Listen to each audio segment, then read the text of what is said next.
నమస్తే అండి. నేను డాక్టర్ చంద్రశేఖర్ని. విధాత hospital Vijayawada surgical gastroenterology, laparoscopy surgery మరియు జనరల్ సర్జరీ డిపార్ట్మెంట్స్ విధాత హాస్పిటల్లో రన్ చేస్తున్నాను.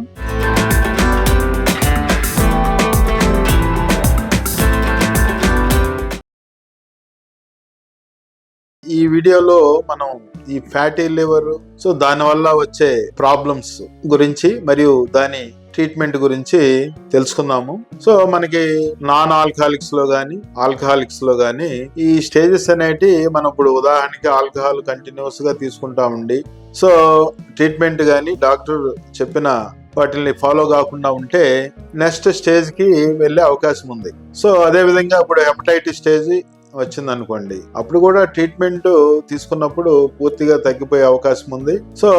కంప్లీట్ గా రివర్స్ అయ్యే అవకాశం ఉంది. లేదంటే కంటిన్యూస్ గా ఆల్కహాల్ తీసుకుంటున్నా గానీ మిగతా precipitating factors non alcoholic fatty disease లో ఉన్నా గానీ మనకి అది ప్రోగ్రెస్ అయ్యి సిరోటిక్ స్టేజ్ కి వెళ్ళి దాని తర్వాత లివర్ ఫెయిల్యూర్లోకి వెళ్ళే అవకాశం ఉంది. అదే విధంగా లివర్ క్యాన్సర్ అంటే హెపటోసెల్యులర్ కార్సినోమా అంటారు, ఈ క్యాన్సర్ లో వచ్చే అవకాశం ఉంది. అందువల్లనే మనకి అర్లీ స్టేజ్ లో ఉన్నప్పుడే దీనికి ట్రీట్మెంట్ అనేది కంపల్సరీగా డాక్టర్ సలహా తీసుకొని పాటించాలి.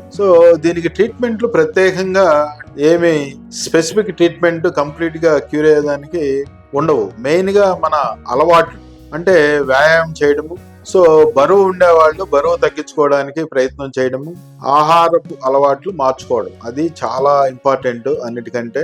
అదే విధంగా మనకి అన్నిటికంటే ఇంపార్టెంట్ డయాబెటీస్.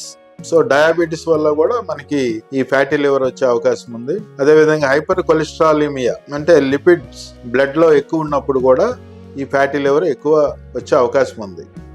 ఈ టైప్ 2 డయాబెటీస్, ఒబేసిటీ వల్ల కూడా టైప్ 2 డయాబెటీస్ ఎక్కువ అవుతుంది.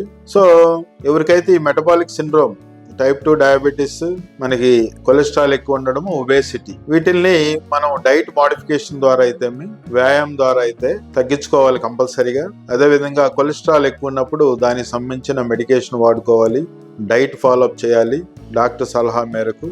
అదే విధంగా వ్యాయామం కూడా చాలా ఇంపార్టెంట్. మనకి బిఎంఐ మరీ ఎక్కువ ఉండి ఇవి మెడిసిన్స్ తో మనకి కంట్రోల్ చేసుకోవడానికి వీలు కానప్పుడు మనకి ఇప్పుడు బేరియాట్రిక్ సర్జరీ, లాప్రోస్కోపీ ద్వారా చేస్తున్నాము.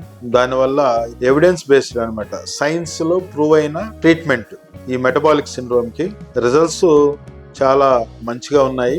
దాన్ని కూడా డాక్టర్ సలహా మేరకు వైద్యం చేయించుకోవచ్చు.